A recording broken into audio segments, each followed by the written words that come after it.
You're listening to episode 116 of the Product Boss podcast. In this episode, Jacqueline interviews Lisa Woodruff of Organize365, all about her journey into becoming a product boss. Lisa has added a product which she manufactured. She lets us in on how she's added that to her service-based business and how that process is going and where she is now. It's such a great episode. Lisa is so generous with the behind the scenes, and you're in for an extra special treat because at the end of this episode, Lisa gives us an extra update since this interview was recorded about 9 months ago. So you get to hear those extra lessons she's learned within that time. She is so great, so make sure that you stay tuned till the very end. So let's get started. Welcome to the Product Boss podcast, where we help product-based businesses grow their sales and improve their strategies.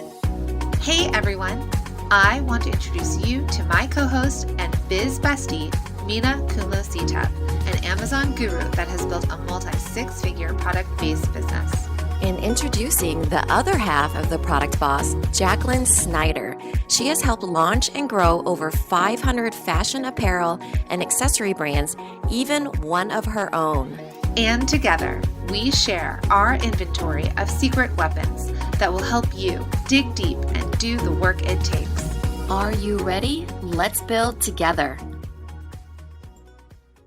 Hey everyone, and welcome to another episode of the Product Boss podcast. I'm your host, Jacqueline Snyder, and today I am without my co-host, Mina Kunlo-Sitep.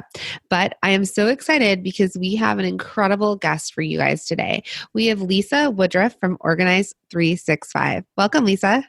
Thanks for having me, Jacqueline. This is going to be fun. So fun.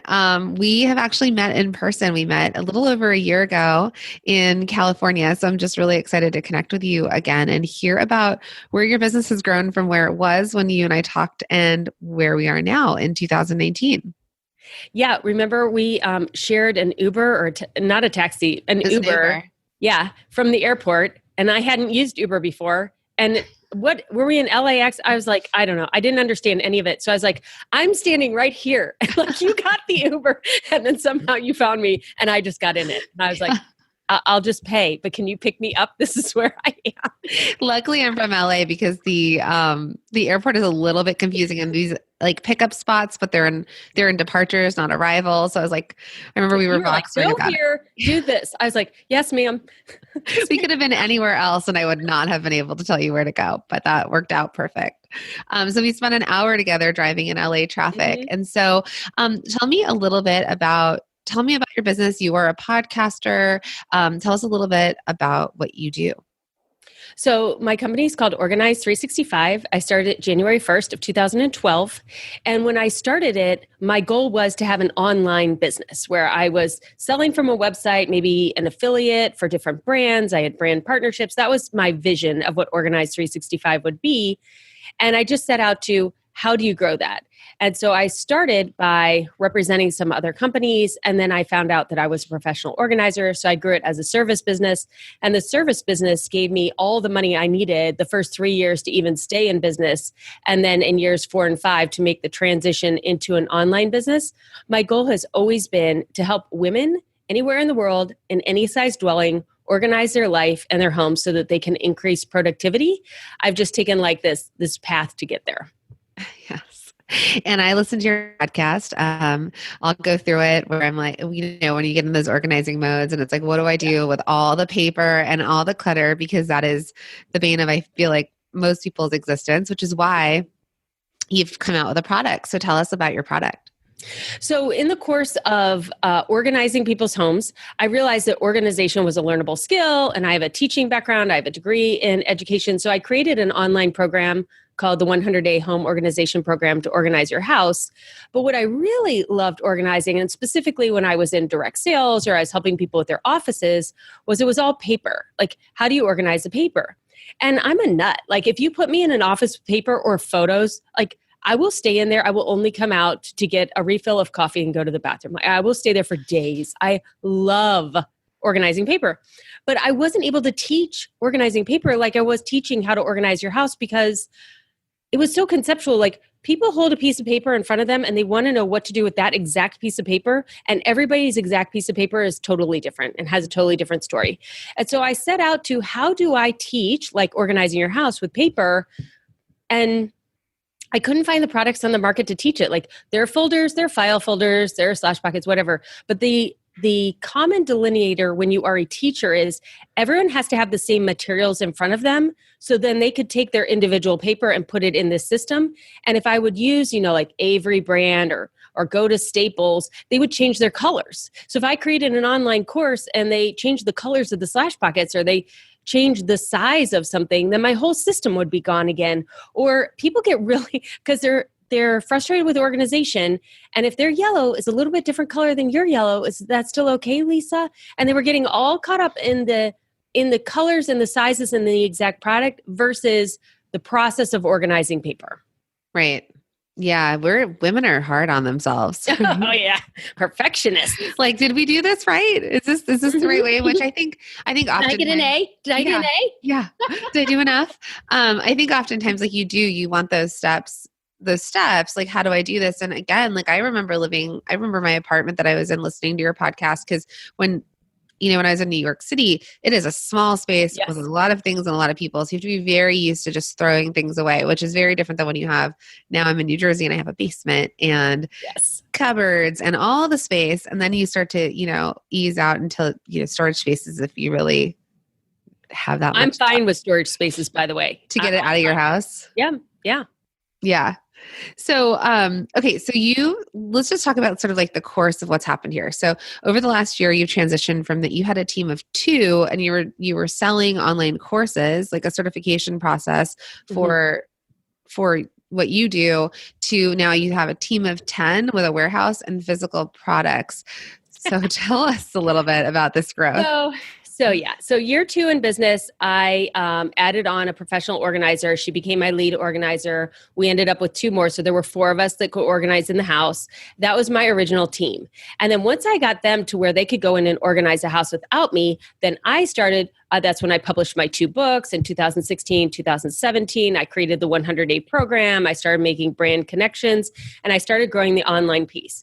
So fast forward to when you and I met, I had discerned that if I was going to help organizing paper, which really doesn't exist, like there is no organizing paper category, I had to really start from scratch because the solutions we had were not working. Filing cabinets do not work. Nobody knows how to use them. All of it, like they're little tiny vertical graveyards. They just don't work. You can put things in binders, but then people take every single piece of paper and put them in a binder. Well, is that right? No. So I had this system called the Sunday basket that I had been doing since my babies were 2 and 6 months old, that I created on Sunday night. Like I just had it. I spread out my whole to-do list and I ended up putting it in a basket on Sunday night and going through it every Sunday, hence the name, the Sunday basket. And I had been calling it that. I'd written an ebook about it in 2012. I trained tons of direct sellers on this idea of one place for all your weekly paper, your mail, your to-dos, the things, batteries that needs to be changed. And people were doing that. People were having success with it, except that there was no actual basket. So everybody had different baskets. They were all hot and bothers about that. And then also I had slash pockets in there, which are just like binder inserts with tabs, but they were specific colors. So everybody was putting their stuff in the basket and they even would buy these binder tabs, but they didn't know how to truly get to a productive life. All they were getting was one place for the paper and going through it every week, but they weren't getting increased productivity from it. And that's when I realized I had to make specific binder inserts, and mine are all chromatic. So I have 5 in a row that would go in a binder, but they're all pink and all purple and all blue and all green. So there are 20. That's a lot of slash pockets. But as a teacher, I know there are only 4 colors, which is 4 divisions, which means you only see 4 projects instead of 20, even though you have 20 slash pockets. Mm-hmm. So the first thing I had to do was actually have my slash pockets manufactured in California. And in China, when I met you, I was doing that. And we had just gotten the manufacturer for the actual physical Sunday basket box. And that was in production as well. All right. So let's talk about that then. Okay. So you had a physical product that was already in existence, so these slash pockets, but then you said you don't want people buying 20. They really only needed 4 colors. How did you, and you don't have to share resources, but like, how did you go about finding a manufacturer in China? Did you try them out? What was the whole process like for you? Yeah. So when I made the box, I had done a sponsored post, like where a manufacturer will pay you to write about a product. I had done that in 2015 for a company in Texas that had a foldable box. And I was like, well, if I had my dream manufacturer, I would have this manufacturer with this box built to my dimensions with my patented divider in it. And so I reached out to him, and I think that was, I had already flown down to see him when I met you. I just met with him. They said, absolutely, we 100% want to do this with you. They had a patent on the folding of the box, and I had a patent pending on the divider insert. So it's a co-patented product. That's why when you buy it, there are actually two logos on it. It has the Pop-In Store logo and then also the Organize365 logo. So we both have to like this product in order to sell this product. And they were going to make the box. Now, they are the largest private binder manufacturer in the United States. So when I went down there and met with him and went through the plant, I saw all the binders, and that's how my binders came to be. But I had already met somebody different for the slash pockets. So I have a friend here locally. She created this thing called the Car Cache. You can find it on Amazon. Like, it's a top seller. It's been on TV, all of that. And she sourced through a Chinese broker that product. And this guy's really cool, Joe, and I could give you his information for the show notes. It's Untangled Consulting. He's awesome. I'm in Cincinnati. He's in Kentucky. What's really unique about Joe is that Joe is here in Cincinnati and his counterpart is in Shanghai. I don't know, somewhere in China. And so once they know what you want, he sends the physical product over to China. And then this guy goes factory to factory to factory to find exactly what we want and to check it and test it before they send the samples back. So we actually had a defective product come through, and we were able to very quickly actually be in that factory and be, look, this is what you did wrong. And they were like, oh, okay, we'll do this differently, and be able to see that because there's actually somebody in China doing that. Mm-hmm. And it's really important to have advocates for you in China. So oftentimes, people are sourcing on Alibaba and they're looking at places, but there's nobody there following up. So I have friends that work for major fashion brands like Gap brands, Nike, and oftentimes there's a team overseas or wherever the factories are, plus the team in the States.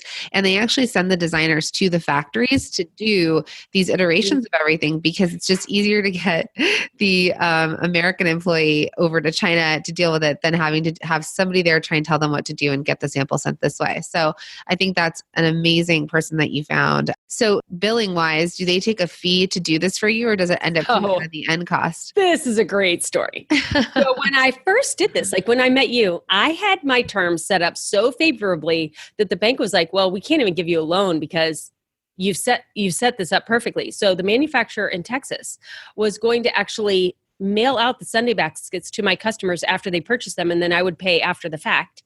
And the broker, I was one of his first clients, so he wasn't having me pay for the product until it actually arrived in my warehouse. So not when I ordered it, not when it shipped from China, but once I actually got it in my warehouse, which I didn't have, by the way, but that's another story. So, but within the last year, immediately what happened with the Sunday baskets was they weren't shipping fast enough. The shipping was costing too much. They weren't set up to do individual shipping. They didn't know the volume I would be doing.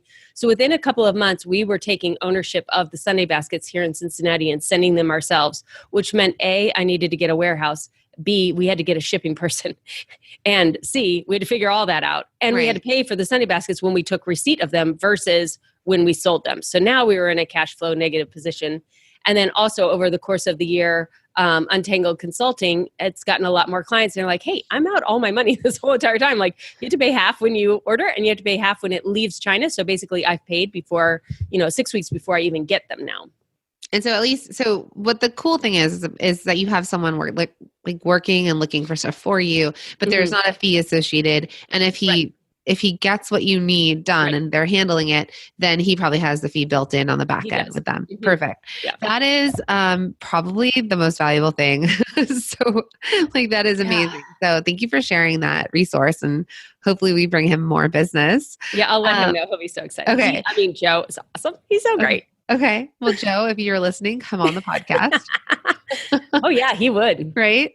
So that's, cause that's the thing, and for me, with a fashion background, I would say I was an expert in domestic manufacturing, but what happens and what has happened is that so many of these plants leave, right? They're no longer domestic. They're not here. There's certain things you just cannot make here, or you can't make it for a reasonable price. So having a person like that watch out for you is really fantastic. Yeah, like they literally don't make Slash Pockets here in the United States. And the factory they found is the factory that For Slash Pockets. Staples and Avery, like they all use, we're in that factory. Like we're made in the same factory.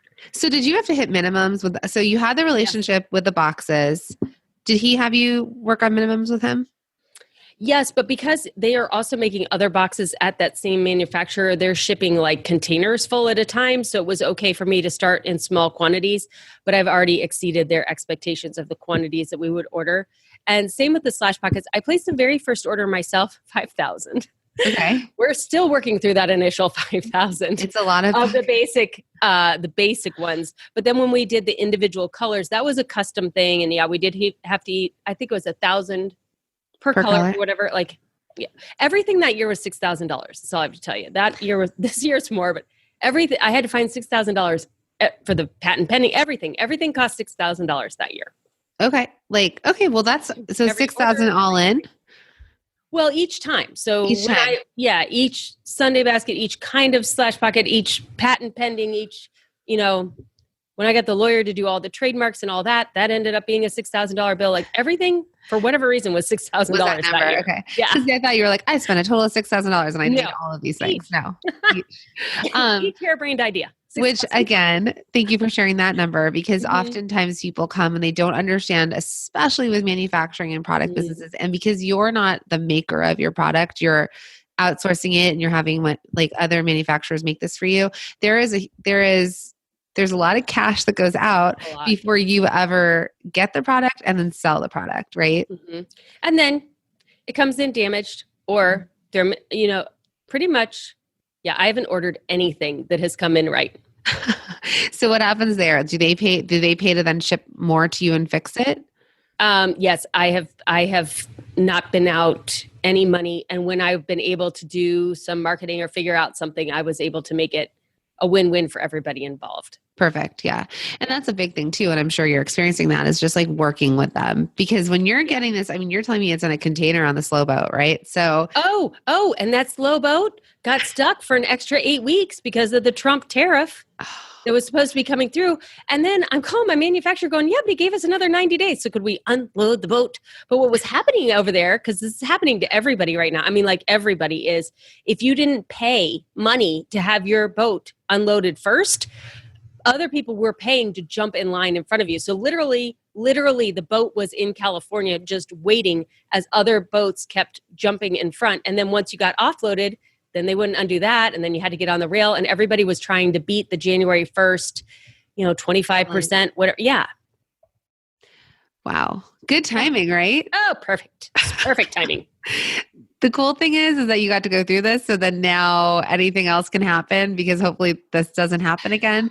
But a lot of, I'm seeing a lot of people move their manufacturing to South America and other places because of what's happening, which obviously is, I think, the result some people were hoping for, but that is really frustrating. So. Well, and I would say, because my manufacturer, every time I place the Sunday basket order, they're like, it's going to cost more. It's going to cost more every single time. And, it's not even a whole dollar per basket. It's upping. The tariff will be 25%, which will be significant. Yeah. But at the same time, if you're going to do a physical product, price it high.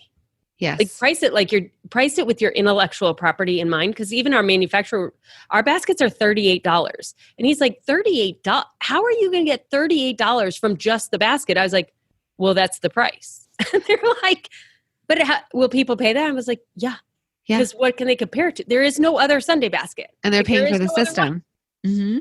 So now that, we've had to change a couple of things in the manufacturing, that's increased price, and now this tariff will come through, but our pricing to the public will not change, because I built in for Lisa Learning. Like all of my products have like a Lisa Learning component to them, for like Lisa figuring out that you have to buy a bigger warehouse and an employee in order to sell a basket. I didn't think of that when I priced it, but I'm glad I priced it where I did. Don't price it too low.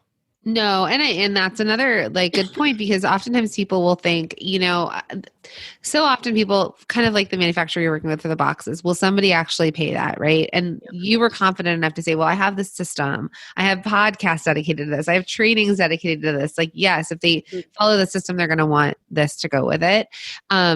Versus some people are like, oh no, like no one's ever going to pay like $45 for the necklace I'm making, for example. Right. And you're like, well, it's precious stones. You're hand making it. They're sourced in the US. There's a whole bunch of reasons why they should. And then there's what you can do to support it. So sometimes people are not doing their costing correctly or marking up the right way where they have that the right margins built in. Well, and I include shipping in mine because with Amazon, everyone expects not to pay shipping. Right. And to ship one of these boxes costs $12. Are they $12 to ship it. Are they built up or are they folded down? No, they're flat. They're flat. And we do it the $12. cheapest way possible. So if you also don't know this, people, the U.S. Postal Service, I love, by the way, they have regional boxes. Have you guys talked about this on air? No. Oh my gosh. Okay, get ready. Get out a pen and paper. You can only do this online. You go to USPS.com and then you go to free shipping supplies. And inside of free shipping supplies, there are regional rate boxes, regional rate A and regional rate B. Regional rate B is big enough you could put a 12 by 12 scrapbook in it. And regional rate A is the perfect size for like 20 catalogs. So as a direct seller, we would mail the packages to our customers for a home party in regional rate A. So for example, a flat rate USPS box is what, $12.95 or $13 something. A regional rate box is $8. That's a huge difference. So if your product can fit in a regional rate box, and it goes pretty far, not the whole United States, but I'm in Cincinnati, so I'm sort of centrally located. Shipping to California is always going to cost us. But other than that, we could get most things there in a regional rate box for less than a medium rate box. So it's free to get the boxes, get all the boxes delivered to your house. Another thing you need to know about these regional rate boxes is they're hard to get. So when you order them online, they don't have them at your local post office. They have to order them in from somewhere else. And sometimes your orders won't come in. You can only order 100 at a time. So when you get to the point where you're using a lot of them, then you need to order them and then order them. And then we had people on our team all ordering them. And then now we have a postal carrier and they just send them whenever we need them. So build a relationship with whoever you're shipping with. We do UPS now for California, and we use the U.S. Postal Service for everything else. And we love it. Amazing. Yeah. I really think in the community, a lot of people use USPS, which is wonderful to hear. They're really easy. Yeah. It was they had to catch up with what was happening with they've UPS. done a good job. Yeah. They've really, really, truly have done a good job to keep up with packages being mailed. So that's great. And even UPS will say that they, for these smaller ones that'll fit in regional rate, don't even quote their prices, that USPS is going to beat them. Oh, good to know. We have done a lot of research on this, Jacqueline. Yes. I used to, when I used to mail out my product, we would get, because you could also, let's call it UPS, you could get free express boxes and free express bags. So kind of ghetto, but we would sometimes reverse them inside out and use those to ship. So it kind of helped with we use packaging. The free boxes whenever possible. Yeah, just inside out, mail them, because a lot of people, I think, get caught up sometimes in the external box. They want it to be branded. Right. That's like a big part of what they want to do. And I hear two sides to it, because some people, it's expensive. It is. And people tend to want to steal those. Right. So if it's an inconspicuous, because if I have the Ring doorbell, and then it's all the alerts from like local neighborhood with guys swiping things off your doorstep, and girls. And so I think people get really caught up in that packaging and that box being delivered versus maybe saving them money on that front end, right? $8 instead of $12. If you're going to offer free shipping, you really have to think, what is the cost of that free shipping? And you need to put that in the cost of your product. And have you built it in then for the more expensive, like the $12? To account for California? Yeah. Well, and we have a lot of intellectual property. So our 100-day home organization program, we send you a planner, but it's a $500 program. It's almost all digitally produced. So that's obviously a really high profit margin. Our Sunday basket is our lowest profit margin, but you need all of the pieces. If you keep organizing, you end up getting all the pieces. So some have a higher profit rate than others. And we don't have a loss leader, but if we end up having one, then that's okay too, because we know we're selling the whole system ultimately. Great. So you're doing a lot of shipping for all of the types of services. I was just talking to Natalie Gingrich yesterday because she did the 100-day. Oh, yes. She found me our new director of operations. I used her service to hire. She did. Oh, I love Natalie. Yes. She was on our earlier episodes, and I'll link that in the show notes for everybody to kind of follow. She is really, truly incredible. But we were talking about the new show, Tidying Up with Marie Kondo. It's gone viral. Everyone's talking about it. Of course. But disclaimer, there's subtitles, so you can't multitask. She doesn't know English. Yes. So you can't, I have an someone who had organized my house locally, and I told her about it, and she's like, oh yeah, I'll watch it while I paint whatever. She was painting a room for her in her house. And then she texted me, she's like, so I couldn't really. So that is awesome because, and you should think about this as a marketer for your product too. Like obviously Marie Kondo, when people think about decluttering and tidying up, they think Marie Kondo. They do not think Lisa Woodruff. However, I have a podcast called Why the Magic Art of Tidying Up Does Not Work for American Women. And I'm very detailed. I mean, it's not a slam. It's like, it's very detailed and it explains it. And she is opening up the discussion about getting organized. She's not an organizer. She's a declutterer. Decluttering is stage 1, organizing is stage 2. So as soon as that came out, of course, my audience is watching it too, and everybody in my professional organizing community. And then they start tagging me and they're like, but she needs to know this about Lisa. And then they're ready for Lisa. And Lisa will do it this way. And this is why Americans... So it's like the awakening, or like, yes, you have to lose the weight. Well, okay, great. I'm not going to get a Peloton bike. So what else am I going to do? Or it's more than just the bike, and it's opening up the discussion, which I think is awesome. I agree. And I think that the purging, because yes, if you watch the show, she doesn't do anything. She walks in, tells you, and leaves.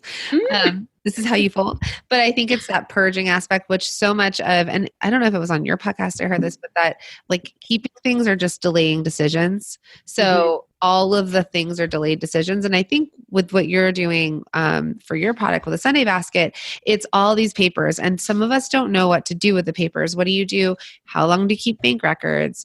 What do you do? Right. There's so much paper now. Even my kids going to elementary school, the amount of paper they send home, I cannot even believe. Yes. And when you look at it too, even though she follows them through days and days, and it takes them a process to declutter, my program is lifelong. Like you do the 100-day program over and over and over again. Mm-hmm. And so what I found as a professional organizer, I could go in people's homes and literally do their entire house in 1 week. We could. Our team would go in and we would do it. That is not the same as getting yourself organized. It is a process. You have to go through the struggle of going through all the stuffed animals and all the shirts that don't fit and the shoes that you paid $100 for, your very first $100 pair of shoes, and you only wore them once because they hurt bad. It's all that stuff that you have to wrestle through. And then, so the next time you don't buy it again, or just being comfortable with, hey, I'm this age and I like this kind of clothing and I'm never going to be wearing that kind of clothing. So I have to let it go and go ahead and invest the money in the new way I want to be. Like, there's a lot of transformation that happens, and it's not just happening one time. Like you do that 3 times a year. Like you're constantly improving, bettering yourself, and getting more productive each time. Because when you come out of Christmas and people have given you all sorts of things that you didn't want. Yeah. So tell me, what goes in the Sunday basket? What is the system? Okay, so the Sunday basket is a box with slash buckets in it, and you put all of your paper in there. Literally, you walk around your house like a scavenger hunt, and you find all the loose papers, receipts, bills, books you need to read, newsletters from the kids' school, papers that need to be returned, all of it. It's in your bathroom, it's in your kids' room, it's in your room by the nightstand, it's in your car, it's in your purse, it's in your laundry room, it's everywhere. And you get it in one location. And first you get rid of everything you can, and the rest that's left is what needs to be done. So I don't have a to-do list anymore. I have this basket. And every Sunday I go through this basket, I get rid of everything I can, I open all my mail. Yes, I open my mail only once a week. Pay all my bills, respond to all the emails I need to, check all my text messages from the week. It takes like 90 minutes to 2 hours to do all of this. And then I set my priorities for the week. Like, okay, these are all the things that have to get done this week. When am I going to get them done? I calendar block them on my calendar, and then I move on along with my life. Now, what happens when you first do this is you realize that you can't get done this week everything you need to get done this week, which is not new information. You just didn't have it all in one place before. And now you realize why you're never making any progress is because you have more on your to-do list than you could possibly get done. And you start making the decisions on Sunday as to what actually isn't going to get done this week before it's Thursday night and you go, fine, those 8 things aren't going to get done this week. On Sunday, you know you can't do it all. So either you get a sub for you, or you just really, a lot of it is just mentally saying, I can't wear 89 hats. I have to pick 7. And these are the 7 right now. But if you really go deep dive in on the ones that you need to handle, like for me, bill paying. Last year, one of the things I did was I automated almost everything. So now my Sunday basket bill paying time is like 3 minutes. It used to literally be 45 minutes every single weekend because I balanced my checkbook and I wrote out all my checks. And so, but now that's totally gone. So now I have time for whatever the next thing I'm going to improve on and automate is. Amazing. All right. So, and then are you selling just direct to customers online? Is it through your website? Is it on Etsy? How are you selling?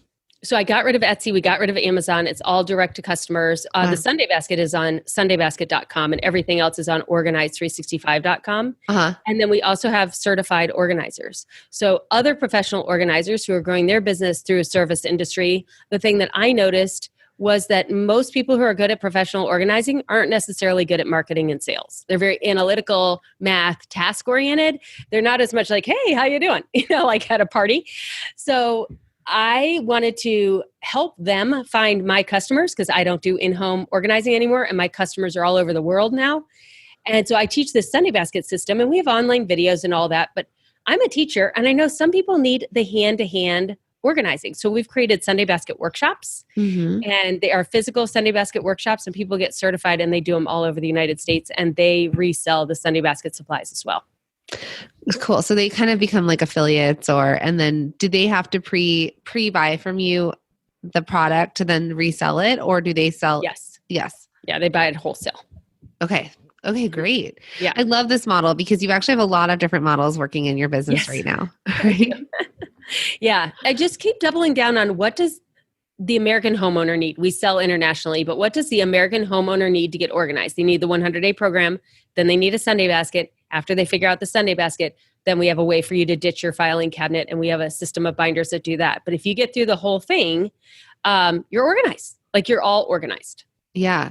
The binders, I have my own makeshift Lisa Woodruff binders on my counter because it's so, and I've actually looked at your product, I think it was after I had listened to the podcast and I organized because like I said, my son started going to kindergarten and it was a whole new world of all the things, right? Yes. Preschool's different. Like they don't make you keep up on stuff. And then kindergarten was like, these are all the dates they're off. These are their half days. This is their logins for all these apps they have to get into. So I definitely started doing some of that to just have that, you say, like that quick reference. You just get to open it up. Paper's not going away. It's just not going away. Like we need some paper.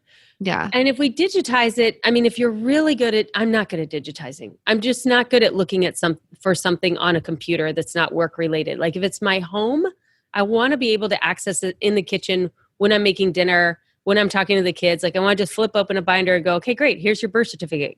We'll go get your driver's license tomorrow, whatever it is. Yeah. And it's a quick place to grab and go, right? Like if you need it, I think you were saying too, like you would take things in your car and have the binders with you for like doctor's appointments and whatnot. Yep. Obviously I listened to the podcast. I know a lot about you, Lisa. Well, I listen to your podcast as well. And I'm always gleaning information, which is why I'm like, did they share this yet? But I think those regional rate A boxes and that China broker would really help a lot of people. Oh, I 100% agree. I think that is just amazing. So where are you going with this now? Like, do you have plans for 2019 to really grow this at all? Or are you going to just kind of keep doing what you're doing and stabilize and grow what you're actually doing right now? Yeah. So like I said, we just brought on our director of operations the first week in 2019. And then our goal is in 2018. So from when I met you at the end of 2017, I had no physical products yet. And it was a Sunday Basket virtual webinar and the 100-day program already existed with the planner.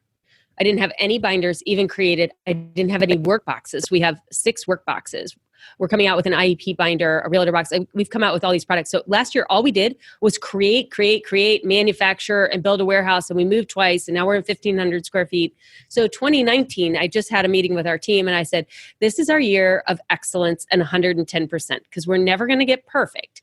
But last year, we shipped everything. Like every idea we had, we got it all organized. We got it ordered. We got it in the website. And we got it into people's hands. Mm-hmm. And now we're like, okay, that's great. But when they order this product, they should get a video from me. And then they should go to this page, which is an onboarding page. So we don't have the video or the onboarding page, or we're seeing in customer service these 5 questions the most. We're going to add those to our frequently asked questions. So we're looking at every single product, every single onboarding sequence, every single role inside of Organize365, like where we buy our boxes. We buy them from Uline. Where else can I buy them?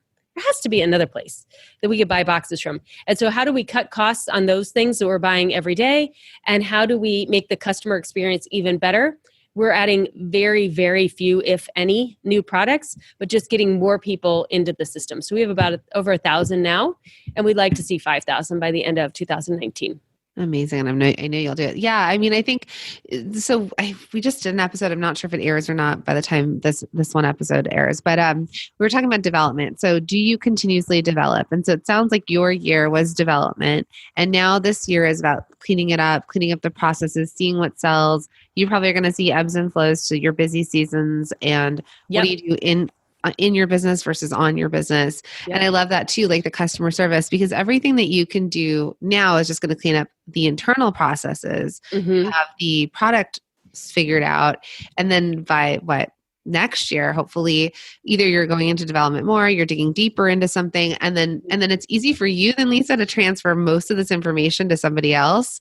Right. And take a step out of it. So my login for my computer at home last year was CEO, because I was becoming the CEO. I hired 7 or 8 people in 8 weeks, and I was training everybody all year, and we were shipping all these products.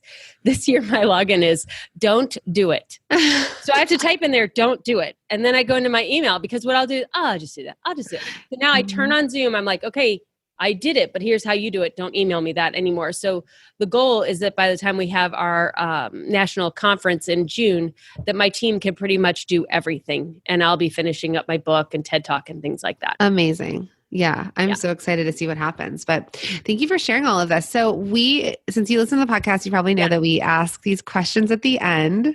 There are fun rapid fire questions. I was just like, darn it, and I don't remember what they are, but I do listen to the podcast. It's better that you don't, because it's always fun to be pleasantly surprised. Okay. So what is your coffee order? So I get a caramel macchiato hot at Starbucks. That I know. Caramel macchiatos. Yes. Good. Okay. Yes. And then what is your favorite thing on your desk? Oh, my favorite thing on my desk. Can I not? Well, my Sunday basket. And it's right there. So if you guys see the video, it is right there. Yeah. Finish this sentence. When I pick up my phone, I go to Instagram. I love Instagram. I love doing Instagram stories. I don't know why. Everything's happy on Instagram is what I've decided. There's no negative on Instagram. Yeah, there's not a lot of rants. You know how on Facebook there are those negative rants? Like every other one, yeah. Yeah. That's you're very correct about that. It's like the happy shiny place of let's talk. Like happy shiny. Yeah, me too. We need it. You wish you knew how to. I wish I knew how to play the piano better. Like I had an instrumental song at my conference last year, and then I bought the sheet music and I'm down there playing it. I love it. But I wish I could just sit down and really just play it. Just like have people in your living room while you're playing them songs. Yeah. And singing along. What was the last show you binge watched? Oh, well, currently we're doing Last Man Standing because that's what my husband loves. And we did Designated Survivor, which I loved Designated Survivor. And then I myself was Saving Hope. Oh, yeah. Yeah, I just did that one. Designated Survivor. I watch a lot of TV. I do while I'm doing things. So that's how I get I have it on in the background while I do puzzles, or I'll even have it on my phone while I'm doing dishes and stuff. And I just listen to shows. That's why I love podcasts. Total. I'm auditory. 100%. Same thing. I'm like, I can actually do the dishes if something else is happening. So we'll watch a show like Designated Survivor, and my husband will like, who is that guy? And then I'll like tell him and why it's important. And he's like, but you didn't even look up. I'm like, yeah, but I know who it is. You just have to glance I catch on things just by listening. Yeah. What should the title on your business card, if you have one, actually say? CEO and founder. Great. And then do you have an alter ego or stage persona? I don't. Okay. So this was really fun. Last year at my conference, I spoke the entire time. Like I was the only speaker. I was never nervous at all. I totally changed directions in the middle of the conference, and we did something else, and something else went long. And I thought, wow, I really love talking to my audience on my podcast, at my events. And I decided from there on out that I really don't want to speak on anybody else's stage. I only want to speak on mine. Like people who are drawn to my energy and my ideas on my podcast or at my live events, I'll give you everything I have, but I don't need to go out and speak on other people's stages. Like I'm happy with the audience that I have and anybody that wants to come join us. And I used to really want to be a traveling public speaker. I don't want that anymore. Amazing. So I'm really the same person that I'm sitting right here talking to you. I'll be exactly like this at the conference I do. Amazing. And then last question is we like to say that entrepreneur years are like dog years. And so we learn a lot per year, hence you doing this for just about over a year. So what would you tell baby Lisa, young Lisa in the product-based biz world? What advice would you give her? I usually say don't do it. But here's the problem. I walk through Staples where I love to go and nothing is new in the last 50 years. Nothing. And there's so many women that cannot get their paper organized. So while I would say don't do it, I think it's good that you don't know what you're getting into. And you're like, oh, yeah, it'll be easy. Oh, yeah, I'll just, and sometimes if you think it's going to be easy, it actually is. I have 2 manufacturers. The very first 2 people I talked to are the people I'm working with. It wasn't that arduous and hard, but really to have a good vision. So my vision is that people would not have kitchen paper piles anymore or to-do lists or filing cabinets, that they would just have a Sunday basket and binders and be done. And so because I can see that when people talk to me about what they have, I put their stuff in these 2 systems. I'm like, and then you're done. Mm-hmm. All right. So you'd say, do it. Do it because you have no idea what you're doing. And you do it because you have no idea. And the pain will go away. Get more money. Get more. I spent the last 6 months of last year getting more money, and I already had great money going in, but I became a corporation. I went from the LLC to a corporation right before we started physical products for a lot of reasons.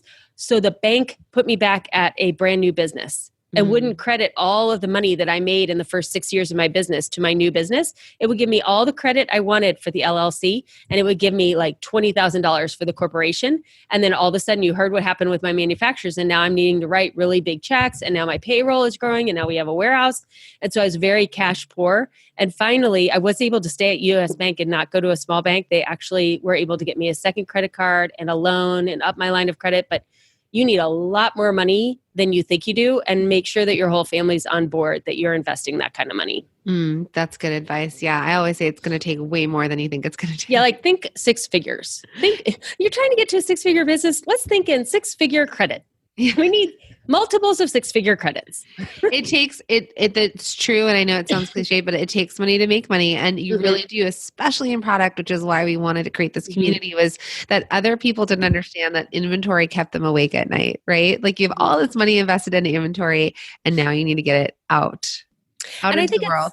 A lifelong problem that you're solving. Like Mina with her little labels, everybody who has babies is like, oh, dang, how am I going to label these things? And they don't know it till they need it. Right. Well, once you clean out your family, your parents' house, and you realize how much paper they have, you're like, who has a paper organizing solution? Me. Guess who else does? No one. So I have invested all this time and money in these physical products, but nobody else has. So I'm in it for the long haul. This is a 25-year business. This isn't a fad at all. I'm developing a new way of organizing something people normally just shove in a drawer or put in their basement. I love it. So share with our listeners how they can connect with you, find you, and buy your product. Start listening to the Organize365 podcast. That'll just give you a little bit more about me. Follow me on Instagram stories. I love doing my stories. And then you could shop at organize365.com/shop. All right. Thank you so much. Thanks, Lisa, for being on the Product Boss.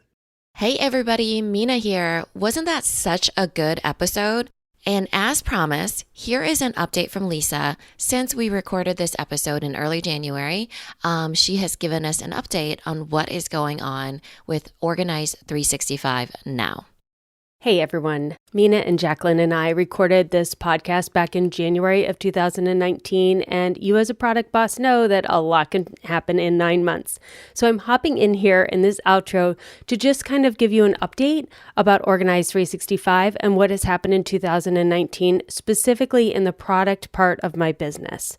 So I wanted to jump in here because I almost moved to a fulfillment center and then I didn't. And I want to tell you why I was going to move, why I ended up not moving, and what Organize365 is going to do going forward. So at the time of this recording, we were in a 1,300, 1,500 type square foot warehouse, which is where we still are today. And we have renewed our lease for next year. At the end of January, we ended up putting in a lot of industrial shelving, which allowed us to go vertical instead of horizontal in our space. And I would say 2019 is the year where I played in my office/warehouse the most. I continued to paint, reorganize, and redecorate. And now we actually have like a little conference room, an eating area, and a warehouse office space with 3 people working there pretty much full time during the week. I never thought we could squeeze all of that into that small space, but we were able to. So the reason we thought about going to fulfillment center was for 2 reasons. Number one, actually 3. Number one, I got a book deal. So August 4th of 2020, The Paper Solution is going to be coming out with Putnam Books, which is a division of Penguin Random House. I'm super excited. It's going to kick off a 9-month book tour where I go across the United States. It's a dream I've had for over a decade, and I cannot wait to do that. And so when I was thinking about that, in addition to the fact that 2 of my employees in the beginning of 2019 were ill or injured in different ways, I really started realizing that I was growing 2 different businesses. I was growing a product fulfillment business in addition to an online media and content creation business. And the people I was employing on my team in both of those businesses had different insurance requirements, liability requirements, income requirements. And I was actually growing 2 different businesses at the same time. Additionally, cash flow is always an issue in a product business, not necessarily in an online or service business, but if you're in a product business, that cash flow is a big thing. So because of the cash flow, because of the space constraints, because of the book tour coming out, and because of the 2 different kinds of employees that I was needing to employ, I thought about going to a fulfillment center. This summer, I interviewed fulfillment centers. I picked the one that I wanted. Like, we literally even had our team buy the plane tickets to go to Texas to move to the fulfillment center. And then 2 weeks before we were supposed to do it, I pulled the plug. We used the plane tickets, and we still went down there and had a fun team day, but we did not move to the fulfillment center. And why did I change my mind? So the reasons why I changed my mind were, number one, the numbers that the fulfillment center were giving me verbally on the phone, through different meetings, and in the contracts, all did not match. And because those numbers didn't match, I lost confidence, and I thought, you know what? I think I'm getting in over my head. The other thing is, at the beginning of 2019, I thought, I'm growing this corporation and everybody's going to have job descriptions. I had a director of operations and I was scaling my business. And now, 9 months later, my team and my income is actually higher, and that's not the kind of business I'm growing anymore. I read the book Small Giants and I absolutely love it. And I now feel like I'm growing a small giant and we are a family. And so while everybody in our company has a different primary role, whenever there is a lot of activity in any one area, we jump in and help the other person, and we don't work within individual roles inside of Organize365. We have job descriptions, but they're only good the day they're written. Our job descriptions constantly change. So we did not move to a fulfillment center, but we were going to have a sale in September in order to clear out our warehouse in order to move. And I decided to keep the sale. I thought we'd have a couple hundred orders. It'd be a nice little bump in pay. Oh no, we had 500 orders. So 500 orders came in. We have one person in charge of shipping, Janet. Janet cannot ship 500 packages. So because I had changed my thought about the business model I was growing to a small giant, it was no big deal. We ordered in pizza, we ordered in coffee, and everybody came over to the warehouse and shipped for a couple of days. During this time, my daughter was also hospitalized, and so I was pulled out of the day-to-day of the business, and the girls all rallied and they got it done without me. Yes, we ran out of inventory. Yes, all kinds of things went wrong, but you know what? That's what happens in a growing company. And as I always say, there are no organizing emergencies.